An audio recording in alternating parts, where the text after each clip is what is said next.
I'm going to start off with a story about a dog named Bailey. Bailey's a yellow lab, 3 years old, and she's spunky as can be. It's my lab.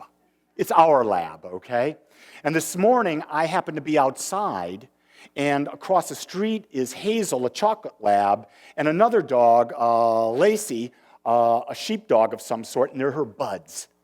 And she is crying. She is crying like, can you all do that sound with me? Anyway, she's crying. And Gina comes and she says, oh my God, she's so upset. And she says, watch, she'll forget. And she puts down the rest of the bowl of oatmeal. And immediately Bailey is buried in that oatmeal.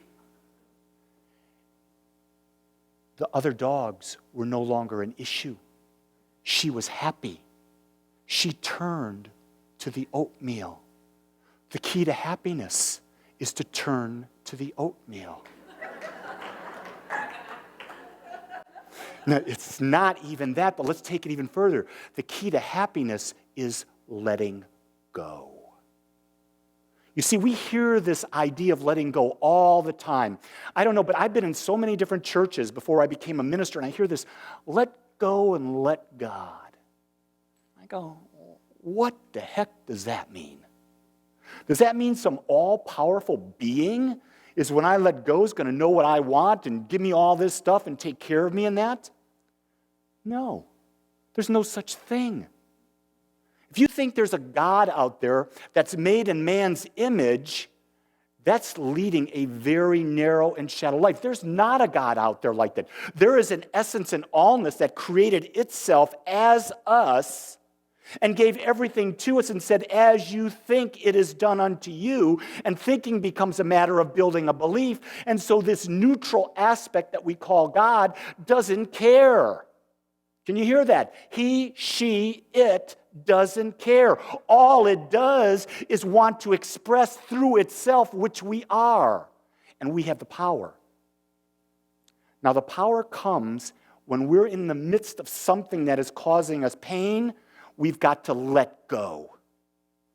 And what do we do when we let go? We turn our attention to what we desire. So if this is not what we want, we have to turn our attention to what we want. If we go from where we don't want and we tell our brothers, our sisters, our friends, and we're constantly complaining about it, what are we doing? We're building a mental atmosphere, right? We're building this whole idea, this energy around us that says, I don't want this.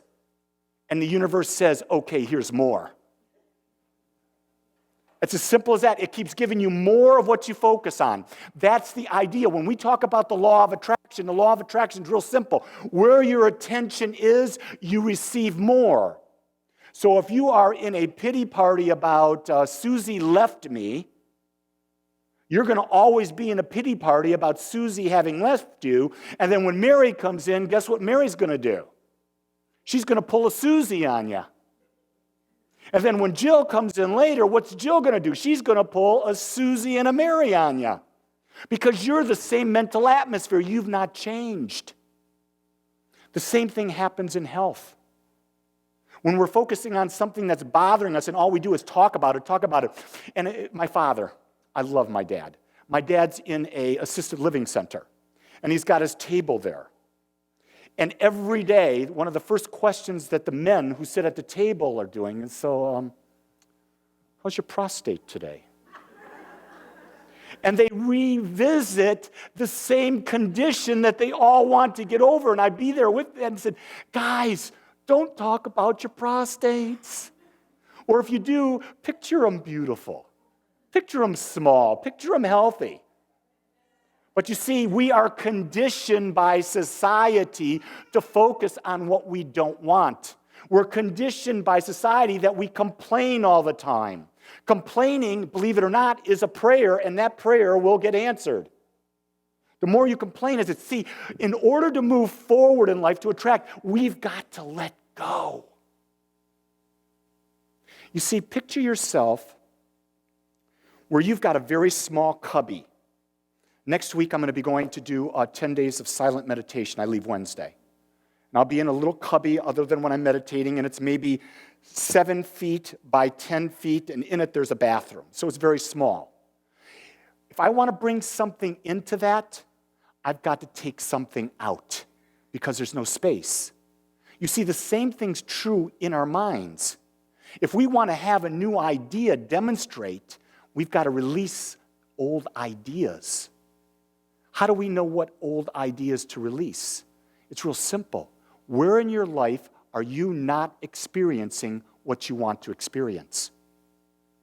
You know where that is, and if you know where it is you're not wanting to experience, then you must turn away from that condition and focus on the opposite, on what you want. And it's not just focus on it, but you build a belief. So what is a belief? A belief is simply a habit of thought with emotion and conviction behind it. Okay? Some people really believe the Cowboys are going to win. They're going to win the Super Bowl. The key thing is, does the other team have a bigger belief? You see, when it comes down to sports, think about this. You're pretty equally matched most of the time. You have the top athletes in the world on one team, the top athletes on the other team. But that one group belief may be so big, so powerful, so convincing, and the coach that they've got is able to build that belief bigger and bigger, and they come in, and as the course of the game goes on, can they maintain that philosophy? Can they maintain that habit of thought? Can they maintain that belief despite the appearance of something else? So when the other team scores a touchdown, can the other team maintain a belief, this is a no thing? We're still winning. You see, the team that has the biggest belief is the one that always wins. And get this, they always talk about momentum. And momentum is about building a belief and building upon a belief. And so when it comes to like any sport, the team with the momentum who is building on a belief is the one that wins the championship. And then the next year you find out most of the time the team doesn't win again because they don't have the same belief. They think they've got it. They've let go. They've let down. And this other team says, we're going to kick your butt. And their butts get kicked. So the idea is we have to let go of the thoughts that take us away from what we want. Here's a great thing. Any of you brought up as Christian? Anybody here? Everybody here pretty much Christian. Do you remember the word repent? You ever been told? I remember when I was in the seminary as a Catholic, we must repent. Do you know what repent means? It means to think anew. That's all it means. It means to think anew. In other words, to think a thought away from that which that wasn't going the way you wanted. What does forgive mean? It doesn't mean that you have to, oh my God, I'm sorry. Stacy, I did this to you. Will you forgive me?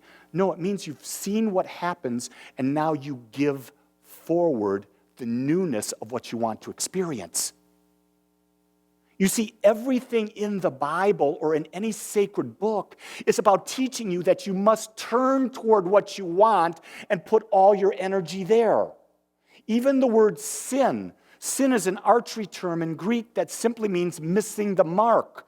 So when an arrow shoots that bow and he misses the target, he has sinned. He has missed the mark. He didn't do anything bad. It's now he has to correct his or her course, shoot again, and when he hits it, he hits the bullseye. That's the same thing in life. You see, we are never judged. The only judging that happens in this world is the judgment we do to ourselves.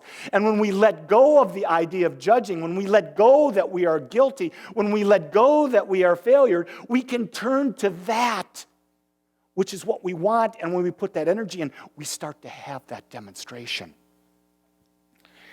You know, you think about release. It creates more space. Isn't that right? We have a feng shui queen in the back. She'll tell you that. And in that feng shui idea, when you release and you have more space, new things come. I don't know about you, but once a year I go through my closet and I clear out about a third of it. And it's gone. The next year I come back, it's full again. How did that happen? The law cannot tolerate a vacuum. There's never a vacuum in the universe. But if you don't clear something out, there's no place for something new. So this is where we're coming to. We're coming to this idea that the most powerful tool in the world is our individual mind. And if we don't clear the thoughts out of our mind of things we don't want, there's no place for the thoughts that we want to take hold. So if we go to the idea of health or our body image, that's a big one in January, isn't it? Because I know when I go to the gym for the first of the year, there'll be 4 times the number of people for the next 6 weeks, and then they disappear. They haven't cleared out the old, and here's the key. You can watch people with a personal trainer, and I've been in the gym for 40-some years. And every year you'll see these people come in and they'll be eating right, they'll be weightlifting, they'll be doing the cardio, and their bodies don't change. Ever been there? Don't raise your hands, we know. Because they haven't shifted the mental idea. They haven't gone and took the old image of themselves, this image that was implanted in them unconsciously as they were children, and they haven't taken it and moved it out so that a new image could be implanted. And then when that new image is implanted, all of our self-talk, all of our actions, all of our visualization are toward the new image. And then they say a habit is built every 21, 28 days. It depends on what the issue is. But when we build that habit of thinking, and that habit of acting, and that habit of visualizing, and that habit of speaking, we now will find our body will shift and become that which we want. But the key thing is, and they don't teach us it, it starts in the mind. And so we've got to release the old. Here's another one. As you get older, your body disintegrates. Your body gets old. You cannot do the things that you want to do. I don't buy into that image. Now, my sons tease me all the time and say they're stronger than me, they're better looking than me. But that's because they don't look in the mirror through my eyes. You see, through my eyes, I have the perfect physique. I have the temple that allows me to live the life that I dream. So let's take it to money. Everyone in here, is anyone in here financially independent? Where you never have to work another day in your life and you've got passive income that will come in and allow you to do anything you want. If you are not that at this time, that means that you have thoughts in your mind that are limiting, that are preventing you from building up a mental atmosphere where you can become the person who will create the energy and bring into the world the service that will draw unto you the energy exchange, which is money, and allow you to live that life. But again, we've got to release the old way of thinking. We've got to release the idea that only these few people have it. No. Those people have a mental atmosphere that says it's mine. Until we adopt that mental atmosphere, we won't have it. And we'll say, well, no, they're this. No, that's making an excuse. That's denying that you're God. That's denying you're the power. That's making a phony baloney excuse.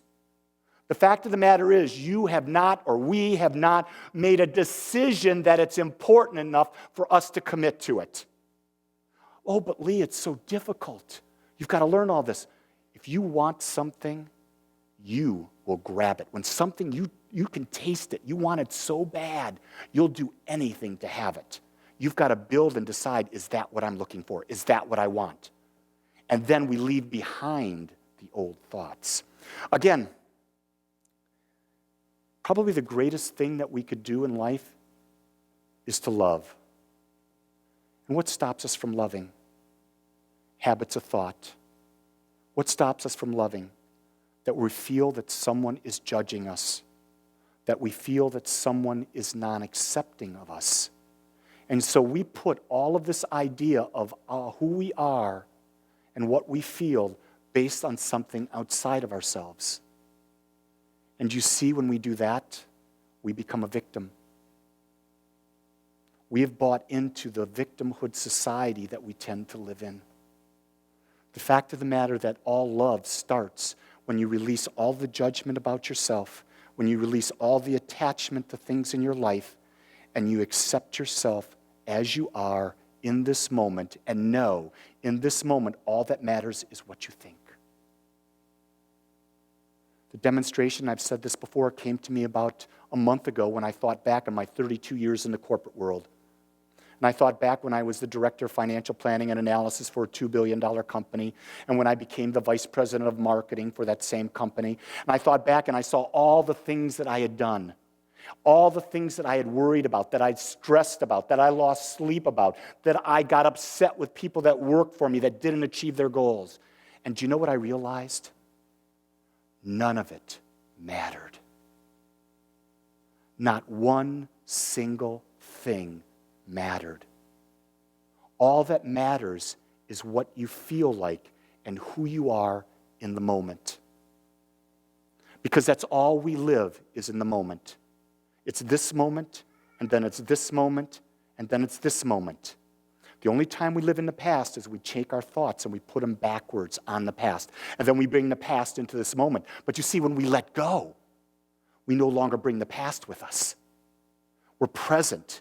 And when we can look at ourselves and love ourselves with non-attachment and non-judgment in that moment, now we have something to give to others. You see, until we can love ourselves by letting go, we cannot let go of what others may have done so that we can be in love with them. I can remember many times when I dated, long before I met my wife, about how, Lee, you didn't do this, I don't feel loved. Lee, you didn't do that, I guess you don't love me. You see, those relationships were damned from the very beginning. Because those relationships were not based in love. They were based on condition, on a condition that I lived up to someone else's expectation. I invite you today to open your heart and let go of anything that is causing you not to accept yourself as you are. Now, when I say anything, I also mean anyone. I mean any idea that is holding you back from being your authentic self. Because until you do, you are prisoner to that idea, to that person, or to that event. The key to happiness, the beginning of the key to achieving a life of happiness, is creating space where happiness can come in. And in order to do that, we must let go. And what I know is that there is but one infinite divine beingness, one divine intelligence that radiates in and through and as all things. I know that this power, this presence has always been, it always will be. It is constantly creating and recreating out of itself life. And I realize that I, as each person in this room, is an expression of that. And I realize that the infinite power that created the cosmos is the same power that we are using. And together we have come together today to create anew, to change our lives, to build our lives in a newness. And so we are freeing ourselves of that of the past. We are freeing ourselves of an idea, of a person, of an event that no longer serves us. And it is in that idea that we realize that it is shed from us with such ease and with such grace. And we know that when we let this go, we will implant within it the very divine impulse of that which we seek. And so we open our eyes in this moment and we look at this beautiful container where we have cast and put all of these events. So look, watch, open your eyes, Elaine. Watch, look at everything that you have put here is all of the grudge, all of the dirt, all of the scum, all of the crap that's held us back. In divine mind, it's gone in a second.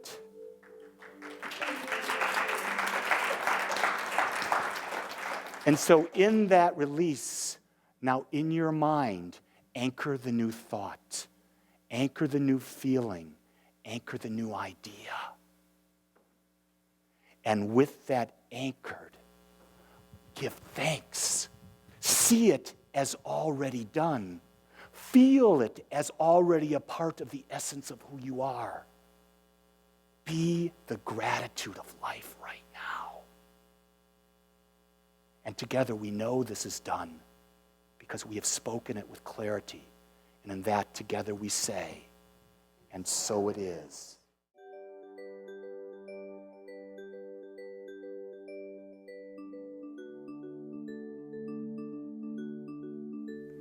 I want to thank you for joining us today. I am so grateful that you took your time to watch or listen to this message. If you found this message beneficial, I would ask you to go to our website. Once there, click on the Contribute button and experience the joy of conscious and purposeful giving. It is through your gifts that we are able to bring this message to the world. I would also ask you to please share this message with anyone you feel might benefit. Again, I want to thank you for joining me and the Agape community as together we bring joy to life.